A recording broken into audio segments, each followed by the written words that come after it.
दोस्तों आपके अपने YouTube चैनल एग्ज़ाम रेज पे दोस्तों आप सभी लोग के मेरे पास बहुत सारे कमेंट्स आते हैं कि इस बारी NPCL रावतभाटा साइट पे आप सभी लोग का जो एग्ज़ाम होने वाला है उसमें मैथ के किन किन टॉपिक से क्वेश्चन पूछा जाता है। तो इस वीडियो पे मैं इसी के बारे पे कंप्लीट बात करने वाला हूँ। दोस्तों मैं आपको ये बता दूँ, इस समय मेरे भी एग्ज़ाम चल रहे हैं, इस वजह से मैं आप सभी लोग के लिए वीडियो प्रॉपर नहीं ला पा रहा हूँ, तो उसके लिए वेरी सॉरी। ठीक है, मैं बहुत लंबे समय से ये टाइम निकाल के आप सभी लोग के लिए वीडियो बना रहा हूँ, तो आप सभी लोग वीडियो को पूरा देखिएगा, इससे आपको बहुत ज़्यादा बेनिफिट होने वाला है।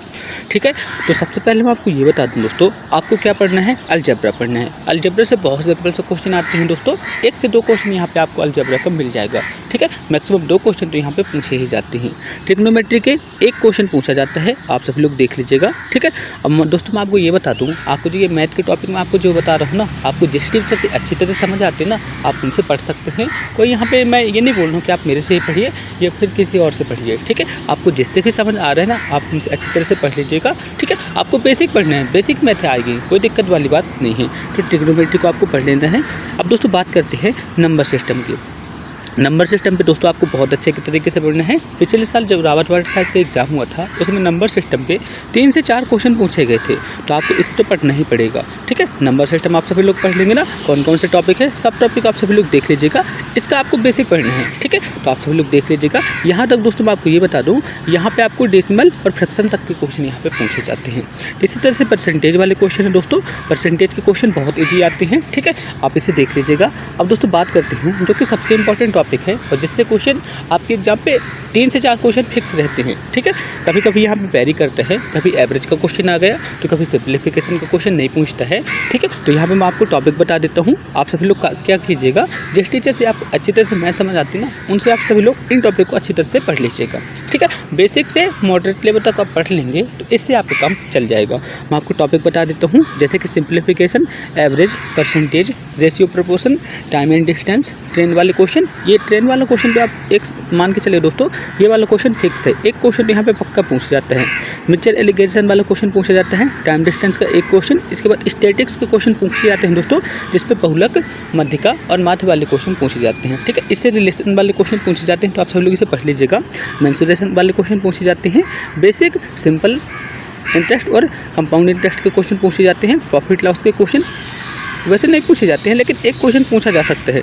ठीक है, और सीरीज के क्वेश्चन तो पक्का पूछा जाता है दोस्तों। सीरीज के आपको 1 से 2 क्वेश्चन देखने को मिल सकते हैं। इसी तरह दोस्तों आपको सर्कल और ट्रायंगल बेस्ड क्वेश्चन मिल सकते हैं कि आपको, ठीक है, एरिया वगैरह फाइंड करने के लिए यहाँ पे क्वेश्चन पूछे जाते हैं सर्कल एंड ट्रायंगल वाले, तो आप सब लोग देख लेंगे ना, कोई दिक्कत वाली बात नहीं है। अब दोस्तों बात करते हैं 11th एंड 12th वाले, कि आपको 11th एंड 12th के किन किन चैप्टर को आपको कंप्लीट करना है। ठीक है, जो कि आप सभी लोग को सबसे ज़्यादा पूछा जाने वाला मेरे पास डाउट है। ठीक है, तो मैं आपको ये बता देता हूँ कि आपको 11th और 12th में किन किन चैप्टर को कंप्लीट करना है। दोस्तों मैं आपको ये बता दूँ, आपको 1 शॉट वाली वीडियो को देखना पड़ेगा। आप सब लोग देख सकते हैं 1 शॉट वीडियो या फिर मैराथन वीडियो से आप सब लोग इन चैप्टर को कंप्लीट कर सकते हैं। ठीक है, 11th एंड 12th की मैराथन की वीडियो बहुत सारी मिल जाती है, तो आप सभी लोग यहाँ पे टॉपिक डाल लीजिएगा, वहाँ पे अच्छी तरह से कॉन्सेप्ट और यहाँ पे बेसिक जो भी क्वेश्चन वगैरह आते हैं ना, वहाँ पे बता दिए जाते हैं। और मैं आपको ये बता दूँ, आपके जो भी एग्जाम होता है ना, उसमें बेसिक क्वेश्चन नहीं पूछा जाएगा, मॉडरेट लेवल और टफ लेवल तक क्वेश्चन यहाँ पे नहीं बनते हैं 11th 12th के, तो आप सब लोग इसे देख लेंगे ना। और मैं आपको ये बता दूँ, भारत में भी ऑनलाइन एग्जाम हुआ था, भाभा एटॉमिक रिसर्च सेंटर में भी पिछले साल ऑनलाइन एग्जाम हुआ था, और उसमें भी ज़्यादा टफनेस वाले क्वेश्चन नहीं आए हुए थे, तो आप सब लोग देख लीजिएगा दोस्तों। लिमिट के क्वेश्चन आ सकते हैं, जिसमें दोस्तों मैंने यहाँ पे ट्रिपल स्टार लगाया ना, उससे एक क्वेश्चन बनता ही है। जैसे हम दोस्तों डेरिवेटिव से, इंटीग्रल से यहाँ पे एक क्वेश्चन बन सकता है, लेकिन दोस्तों डेरिवेटिव से क्वेश्चन जरूर बनते हैं। इसी तरह से दोस्तों पावर एंड डिग्री वाले क्वेश्चन भी बनते हैं, जो कि सबसे ज़्यादा इंपॉर्टेंट है। इसी तरह से दोस्तों यहाँ पे ऑर्डर एंड डिग्री वाले क्वेश्चन भी आते हैं, तो आप यहाँ पे देख लीजिएगा। एलिप्स वाले क्वेश्चन, हाइपरबोले वाले क्वेश्चन और पैराबोला वाले क्वेश्चन भी यहाँ पे बन सकते हैं।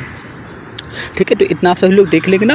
और यहाँ पे दोस्तों मैं आपको ये बता दूँ, आपको यहाँ पे वेक्टर प्रॉपर्टी और लीनियर इक्वेशन के क्वेश्चन पक्का पूछे जाते हैं, तो आपको यहाँ पे पढ़ लेना है, एक क्वेश्चन यहाँ पे आपको मिल जाएगा। ठीक है, और मैं आपको ये बात बता दूँ दोस्तों, 11th एंड 12th से लगभग आपके एग्जाम पे 5 क्वेश्चन तक पूछे जा सकते हैं, 5 से 6 क्वेश्चन तक आपके एग्जाम पे पूछे जा सकते हैं। तो आपको इन्हीं क्वेश्चन को कंप्लीट करने के लिए इन सारे टॉपिक को आप कंप्लीट कर लीजिएगा, आपको अच्छी तरह से सारे टॉपिक पता चल जाएंगे और आप इन वीडियो के मैराथन को देख लीजिएगा तो कॉन्सेप्ट और बेसिक क्वेश्चन जो भी आते हैं ना आपसे बन जाएंगे। और मैं आपको ये बता दूँ, यहाँ पे फॉर्मूला बेस्ड क्वेश्चन बनते हैं, ज़्यादा टफ नहीं बनते हैं। आप इनका बेसिक पढ़ के फिर जाएंगे ना तो आप इन क्वेश्चन को सॉल्व कर देंगे।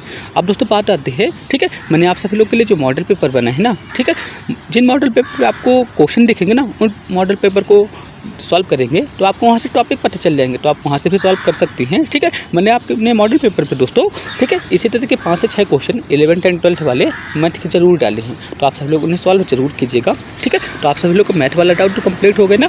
अब दोस्तों मैं बात करता हूँ फिजिक्स वाले इंपॉर्टेंट चैप्टर की। तो आप यहाँ पे देख सकते हैं दोस्तों, जहाँ पे मैंने स्टार लगाया है यहाँ से न्यूमेरिकल क्वेश्चन बनते हैं, जैसे कि यहाँ पे काइनेटिक्स है। ठीक है, यहाँ पे काइनेटिक्स है, काइनेटिक्स से एक क्वेश्चन बन जाता है। ठीक है, और यहाँ पे दोस्तों आप यहाँ पे देख सकते हैं थर्मोडायनेमिक्स से एक क्वेश्चन पूछा जाता है। ठीक है, तो आप यहाँ पे पढ़ लेंगे ना, कोई दिक्कत वाली बात नहीं है।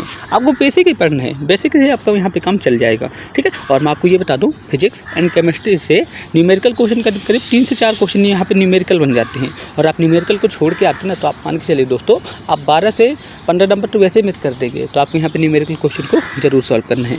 ठीक है, तो थर्मोडायनेमिक्स मैंने बता दिया, और यहाँ पे इलेक्ट्रोमैग्नेटिज्म ऑप्टिक्स वाले क्वेश्चन जरूर बनते हैं। ठीक है, ऑप्टिक्स वाले आप सभी लोग पढ़ लेंगे ना। ठीक है, आपके पास बुक होगी 11th 12th की, नहीं है तो आपको क्या करना है, लूसेंट वाले से भी आप पढ़ के जाएंगे ना तो इससे आपका काम चल जाएगा।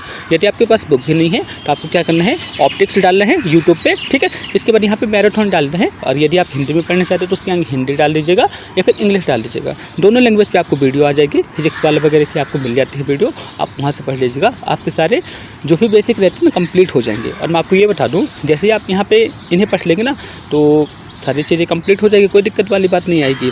अब यहाँ पे मॉडर्न फिजिक्स की बात करते हैं दोस्तों, यहाँ पे एटॉमिक स्ट्रक्चर वाले क्वेश्चन पूछे जाते हैं, जहाँ पे दोस्तों एक एलिमेंट का नंबर दे दिया जाएगा और उस पर पूछा जाएगा कि इसमें न्यूट्रॉन कितने हैं, प्रोटॉन कितने हैं, इलेक्ट्रॉन कितने हैं, इस टाइप के क्वेश्चन पूछे जाते हैं। तो आप यहाँ पे एटॉमिक स्ट्रक्चर पढ़ लीजिएगा। ठीक है, और कभी कभी क्या होता है, एक एलिमेंट दे देगा, ठीक है, और पूछेगा कि इस एलिमेंट के परमाणु क्रमांक कितना है, परमाणु भार कितना है। तो आप सब इस टॉपिक वाले क्वेश्चन को कंप्लीट कर लेंगे ना, कोई दिक्कत वाली बात नहीं है। अब दोस्तों बात करते हैं ग्रेविटेशन वाले। ठीक है, तो ग्रेविटेशन वाले जो भी मतलब क्वेश्चन आते हैं, इसमें दोस्तों यहाँ पे आपका थ्योरी बेस्ड क्वेश्चन आते हैं। ठीक है, कि चांद पर जाने पर ग्रेविटी कितनी होगी, ऐसे वैसे क्वेश्चन पूछे जाते हैं। तो आप यहाँ पे समझ लीजिएगा। ठीक है, अर्थ के अंदर जाने पर ग्रेविटी कितनी होगी, तो आप सभी लोग इस टाइप के क्वेश्चन को कंप्लीट कर लीजिएगा। यानी कि जी की वैल्यू से रिलेटेड क्वेश्चन पूछे जाते हैं। और यहाँ पे इलेक्ट्रोस्टैटिक्स है, इसको आपको थ्योरी ही पढ़ना है, थ्योरी बेस्ड क्वेश्चन यहाँ पे पूछे जाते हैं। और सबसे इंपॉर्टेंट टॉपिक यहाँ पे बनता है दोस्तों रेजिस्टेंस का। ठीक है, रेजिस्टेंस दोस्तों 2 से 3 क्वेश्चन तक कभी कभी पूछ लिया जाता है, तो आपको इसे पढ़ना ही पड़ेगा। 2 क्वेश्चन यहाँ पे मिनिमम फिक्स है दोस्तों इसका, तो आपको इसे पढ़ना ही पड़ेगा दोस्तों। यहाँ पे ये वाले टॉपिक से क्वेश्चन पूछे जाते हैं। और मैग्नेटिक इंडक्शन वाले क्वेश्चन पे आपको यहाँ पे सिर्फ थ्योरी पढ़ने से आपका काम चल जाएगा। अब दोस्तों बात करते हैं केमिस्ट्री के इंपॉर्टेंट चैप्टर की। तो आप सभी लोग देख लीजिएगा, यहाँ पे सबसे इंपॉर्टेंट बन जाता है दोस्तों एटॉमिक स्ट्रक्चर का। तो आप यहाँ पे देख लीजिएगा, एटॉमिक स्ट्रक्चर से क्वेश्चन पूछे जाते हैं। ठीक है, और मैंने आपको ये बता दूं दोस्तों, केमिस्ट्री से रिलेटेड मैंने एक वीडियो बनाई थी, करीब 500 क्वेश्चन के वाली एक वीडियो है, तो आप उससे भी कंप्लीट कर सकते हैं, वहाँ से भी आपका कवर हो जाएगा। और मैं आपको ये बता दूँ, केमिस्ट्री यहाँ पर ज़्यादा टफ नहीं पूछी जाती है। और यहाँ पर जो भी कंपाउंड होते हैं ना, कंपाउंड के यहाँ पे सीधे IUPAC नाम, ठीक है, या फिर सिंपल नाम पे पूछ लिया जाता है, रासायनिक नाम क्या होता है, इस टाइप से क्वेश्चन पूछ लिए जाते हैं। तो आप यहाँ पे कंप्लीट कर लीजिएगा। ठीक है, बहुत ईजी आता है, दिक्कत लेने वाली बात नहीं है। जैसे कि एसिटिक एसिड का IUPAC नाम इस तरह से पूछ लेता है, ये आपसे बन जाएगा, बेसिक है बिल्कुल। ठीक है, तो आप यहाँ पे देख लीजिएगा, केमिकल बॉन्डिंग वाले क्वेश्चन पूछे जाते हैं, जैसे कि एक कंपाउंड दे देगा और उसमें पूछेगा इसमें कौन सा बंध उपस्थित है, तो इस टाइप के क्वेश्चन पूछे जाते हैं। तो आप इसको कंप्लीट करना पड़ेगा। थर्मोडायनेमिक्स तो मैंने आपको बता दिया, फिजिक्स केमिस्ट्री दोनों में काम आएगा। ठीक है, अब दोस्तों बात आती है इनऑर्गेनिक केमिस्ट्री की। अब दोस्तों बात आती है इनऑर्गेनिक केमिस्ट्री की, तो मैं आपको ये बता दूँ, आपको पीरियोडिक टेबल कंप्लीट करना है। ठीक है, आप यूट्यूब वीडियो से भी कंप्लीट कर सकते हैं, आप खुद पढ़ सकते हैं। ठीक है, बहुत ईजी क्वेश्चन पूछे जाते हैं, तो आप इन्हें पढ़ लेंगे ना।